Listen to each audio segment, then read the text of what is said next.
vers une société où il y aura de plus en plus de gens dont on n'a pas besoin. Et dans ce livre, j'ai proposé un néologisme. Dans ce livre, ce seront des anthros, Z-A-N-T-R-O-S. Alors, être un anthro, c'est pas possible, c'est pas acceptable. Et naturellement, quand on croit en trop, on n'a que deux solutions, le suicide ou foutre le feu à tout. J'espère qu'on va y échapper à ça. Alors l'autre perspective, l'autre petite fable que j'ai proposée, c'est la victoire de l'humanitude. L'humanitude, c'est un mot que j'ai un peu pris à Senghor. Senghor qui avait parlé de la négritude. Et la négritude, c'était la richesse apportée aux hommes par les gens à peau noire. Eh bien pour moi, l'humanitude, c'est la richesse apportée aux hommes, par tous les hommes. Et on peut espérer qu'on deviendra raisonnable et que peu à peu, justement, ayant complètement oublié la contrainte du travail, on se dira qu'il y a cette contrainte merveilleuse, cette possibilité merveilleuse, qui est de participer chacun à la construction des autres. Et cela, c'est sans fin. Et du coup, on aboutit à une extraordinaire définition de chacun. Qu'est-ce que je suis? Je suis les liens que je tisse. Ça n'est pas en me regardant que vous me connaissez. Ça n'est même pas en m'écoutant. Ce que je suis en profondeur, c'est les liens que je suis capable de tisser avec les autres. Nous sommes en train d'accepter ce monde-là. Et ce qui est pire aussi, encore, c'est que ceux qui en sont les victimes, ces fameux anthros, eh bien, ils commencent à l'accepter. Ils commencent à croire que c'est de leur faute. Et finalement, ils se contentent de ce qu'on leur donne. Et ce qu'on leur donne, bien sûr, c'est de quoi survivre. Et on leur donne surtout de quoi ne plus se poser de questions. Et on peut s'apercevoir que, hélas, le sport, la télévision, qui pourraient être des choses admirables, sont utilisées pour permettre à certains de se contenter d'une vie virtuelle. Alors bien sûr, ils n'ont pas assez d'argent pour aller au pôle Nord, mais le pôle Nord, ils le voient à la télé.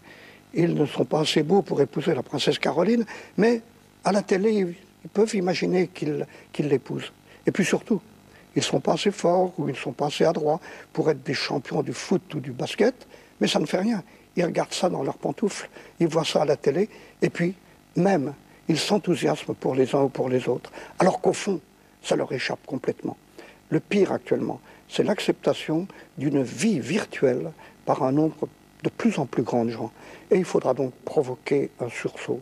Oui, de mes deux fables, la fable triste, la victoire des banquiers, bien sûr, elle est la plus probable. Elle a déjà commencé.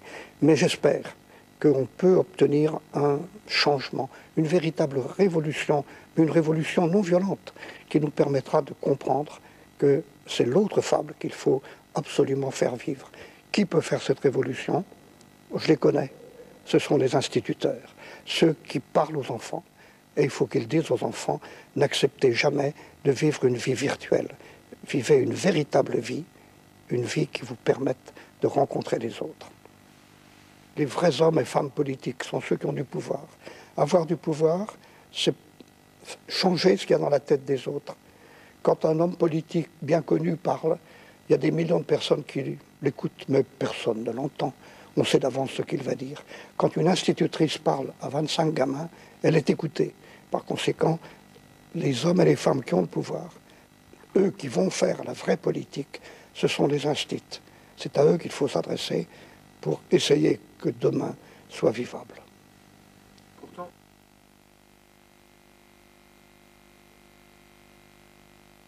c'est pas vrai. Ils ne sont pas désintéressés. Ils sont désintéressés du bac. Ils sont désintéressés de l'accumulation du savoir. Mais ils sont passionnés par la construction d'une compréhension du monde. Et quand je vais dans les écoles, je vous assure que ça m'est arrivé une seule fois, sur des dizaines et des dizaines, de rencontrer quelques enfants qui semblaient totalement inintéressés par tout ce que je pouvais leur dire. La plupart, au contraire, sont passionnés. Les enfants sont passionnés. Ils ont envie de vivre autrement. Mais ils savent bien, eux, alors que, en général, les grands maîtres de l'éducation nationale ne le savent pas, ils savent qu'ils vont à l'école non pas pour préparer des examens, mais pour construire leur personne. Et ils ont raison. L'erreur, c'est de croire qu'on va au lycée pour préparer le bac. Non, on va au lycée pour devenir intelligent et construire cette intelligence. Eh bien ça, les enfants le savent. Ils sont désintéressés des examens, mais ils sont intéressés de la construction de leur personne. On nous fait croire que la compétition est nécessaire. On nous fait croire que dans la nature, c'est elle qui a permis l'amélioration des espèces. Ça n'est pas du tout vrai. En fait, et en particulier dans la vie des hommes, la compétition est un poison. Ce qu'il faut, bien sûr, c'est avoir un moteur en soi. Mais le moteur en soi, il n'est pas de vaincre contre l'autre, mais il est de vaincre contre soi. Et ça s'appelle non plus la compétition, mais l'émulation. Oui, il faut que je me compare à l'autre pour m'apercevoir que l'autre est meilleur que moi et que par conséquent, je peux faire des progrès. Mais ces progrès n'ont pas pour but de passer devant lui. Ils ont pour but de faire que je devienne meilleur que moi. Quand je cours, je n'ai pas à courir plus vite que Carl Lewis, j'ai à courir plus vite qu'Albert Jacquard. Et c'est d'ailleurs beaucoup plus facile, vous me direz. C'est vrai, mais c'est ça que je dois avoir comme objectif. Eh bien, il faut que dès l'entrée dans les écoles, on explique aux enfants qu'ils ne sont pas là pour être meilleurs que les autres, mais pour utiliser au maximum le potentiel extraordinaire qu'il y a en eux. Eh bien, je crois que la révolution non violente que j'évoquais, c'est là qu'elle se situe. Faire comprendre aux enfants qu'il faut remplacer la compétition par l'émulation.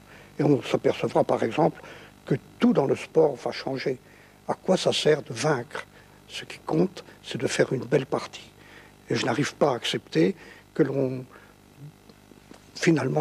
empoisonne l'esprit des enfants en leur faisant croire que l'important, c'est de l'emporter sur l'autre. Ils ont l'impression à ce moment-là que l'autre n'est qu'un obstacle, alors qu'il faut leur dire, parce que c'est la vérité, que l'autre est toujours une source.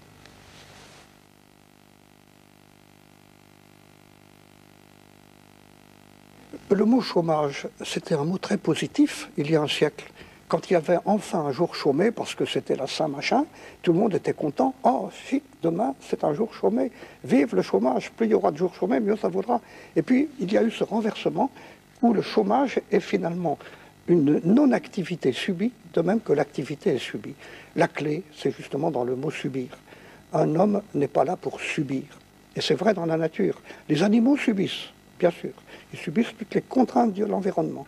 Les hommes ne subissent pas. Quand ils avaient froid, au départ, il y a très longtemps, ils grelottaient. Et puis un jour, ils ont inventé le feu et ils ne grelottent plus. Autrement dit, au lieu de subir, ils arrivent à vivre en fonction de ce qu'ils ont décidé. Eh bien, c'est vrai pour ce qu'on a appelé le travail. Quand il est subi, il faut le supprimer. C'est vrai aussi pour l'absence d'activité. Quand elle est subie, il faut la supprimer.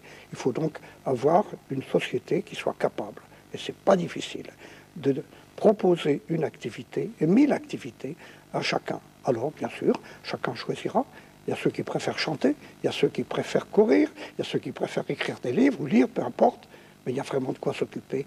La vie est si courte. On s'en aperçoit quand il n'en reste plus que quelques années d'espérance de vie. Alors, qui va faire le travail? J'y ai déjà pensé. Prenez l'exemple du ramassage des poubelles tous les matins. Effectivement, si on fait ça toute son année, des années entières, réellement, c'est pas drôle. Mais si on répartissait, imaginez qu'un professeur d'université soit obligé 2 ou 3 jours par an, pas beaucoup, d'aller ramasser les poubelles. Mais il serait très content. Bien sûr, ça l'embêterait de se lever à 5 heures du matin, ou même plus tôt. Mais au fond, ça serait une expérience au cours de son année. Et comme ça dure 2-3 jours, il n'y a pas de quoi en faire une histoire. Autrement dit, ça serait un partage qui permettrait de transformer ce qui est un travail quand c'est contraint, quand c'est obligatoire, en une activité très ludique quand on le fait de temps en temps. Et je dirais, tiens, dans 1 mois, j'ai mes 2-3 jours de ramassage des poubelles chic, je vais rencontrer un tel, je vais rencontrer des gens différents, je vais voir Paris autrement que je ne le vois d'habitude. Mais il serait joyeux. En tout cas, moi, j'étais volontaire pour aller ramasser les poubelles, à condition qu'on ne m'oblige pas à le faire toute ma vie, mais qu'on me dise, tiens, c'est ton tour, pendant 2 jours, c'est à toi. Pourquoi pas?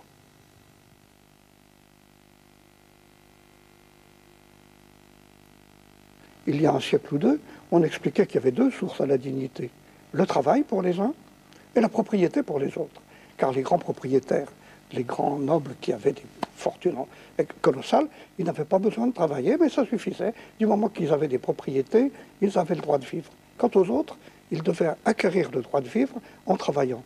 Mais c'est une monstruosité à peu près équivalente à celle qui nous faisait croire qu'on pouvait accepter toutes les tortures dans cette vie et qu'on aurait une récompense plus tard dans l'au-delà. Non, il ne faut pas croire à ce genre de choses. C'est dans l'immédiat qu'il me faut comprendre que tous les hommes ont le même potentiel ou des potentiels différents, mais en tout cas extraordinaires, et que ce n'est pas par le travail que je vais compenser le fait que je suis né sans propriété.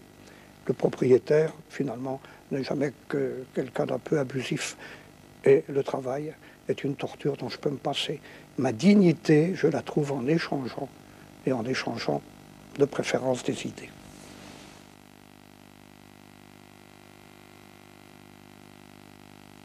L'économie n'est jamais qu'une espèce de façon de regarder le fonctionnement de la société en donnant une valeur à peu près à tout, mais à tout ce qui peut être marchandé. Alors effectivement, l'économie nous apprend quelle est la valeur d'un kilo de blé par rapport à une bicyclette. Mais l'économie est incapable de nous dire ce que ça vaut, ce que produit une infirmière en guérissant quelqu'un, ou ce que produit une institutrice en donnant de l'intelligence à un enfant. Et par conséquent, l'économie, au fond, ça m'est complètement égal, elle ne concerne que la part des activités humaines qui produit des biens marchandables. Or, cette part vient de diminuer de moitié. Au XVIIIe siècle, 97 ou 98% de l'activité des hommes produisait des biens marchandables, donc qui avaient une valeur, donc dont les économistes pouvaient s'occuper. Mais aujourd'hui, c'est moins de la moitié, et dans un demi-siècle, ça sera moins du quart. Autrement dit, le domaine où les raisonnements des économistes s'appliquent est un domaine qui est en train de se réduire comme une peau de chagrin. Parlons d'autre chose, parlons de ce qui n'a pas de valeur marchande, mais qui est la véritable valeur humaine.